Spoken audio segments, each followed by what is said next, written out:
이명박 정부가 민주노총과 전교조 등 노동조합을 와해시키려고 한 이른바 노조 파괴 사건에 대해 국가의 배상 책임이 있다는 법원 판단이 나왔습니다.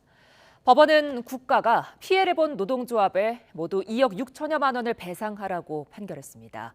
홍민기 기자입니다.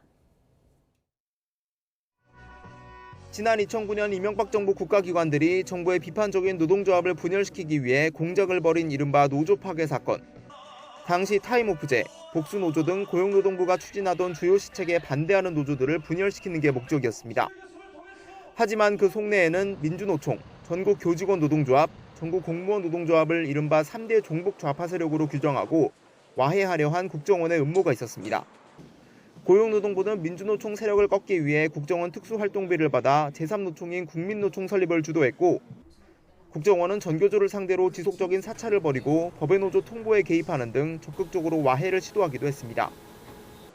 국정원 내부 감찰로 수사에 나선 검찰은 고용노동부 등을 압수수색하고 지난 2018년 원세훈 전 국정원장과 이채필 전 고용노동부 장관 등을 불구속 기소했습니다. 노조 와해시키려고 노조 와해라는 생각을 어떻게 가지겠습니까? 민주노총은 명백한 불법행위라며 국가를 상대로 손해배상 소송을 제기했고 4년 만에 1심 결과가 나왔습니다. 재판부는 국가공무원 등이 노조 가입, 탈퇴를 종용한 행위 등은 노조의 단결권을 비롯한 권리를 침해하는 것이라며 당시 노조 파괴가 있었다는 점을 인정했습니다.